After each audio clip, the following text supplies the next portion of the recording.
দেশের স্বার্থে ম্যাচ জিততে সেদিন ক্রিকেটের নিয়মের বাইরে গিয়ে অবৈধভাবে বল টেম্পারিং করেছিলেন পাকিস্তানের এক ক্রিকেটার।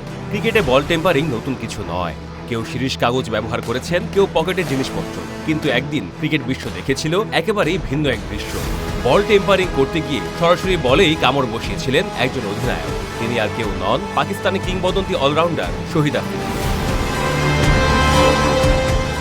ঘটনাটা 2010 সালে 31 জানুয়ারি অস্ট্রেলিয়ার পার্থে সিরিজের ওয়ানডে ম্যাচে মুখোমুখি হয়েছিল পাকিস্তান এবং অস্ট্রেলিয়া।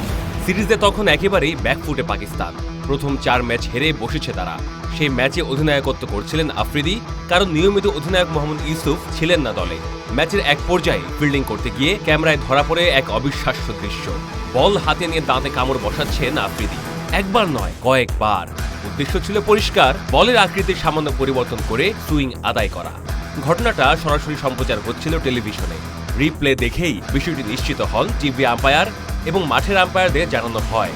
এরপর মাঠেই আফ্রিদির সঙ্গে কথা বলেন আম্পায়াররা এবং বলটি বদলে দেওয়া হয়।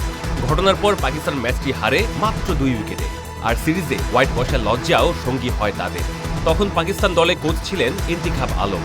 তিনি স্পষ্ট ভাষায় বলেন, একজন অধিনায়ক হিসেবে আফ্রিদির এমন আচরণ কোনোভাবেই গ্রহণযোগ্য নয়।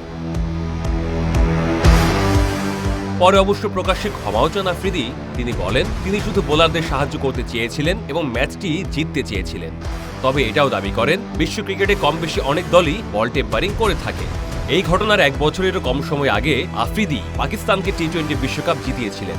কিন্তু পার্থে সে দিনটি এক মুহূর্তে নায়ককে পরিণত করেছিল বিতর্কের কেন্দ্রে। ক্রিকেট ইতিহাসে বল টেম্পারিং এর অনেক ঘটনা আছে, তবে বল কামড়ে টেম্পারিং এই দৃশ্যটা আজও ক্রিকেটের সবচেয়ে অদ্ভুত মুহূর্তগুলোর একটি।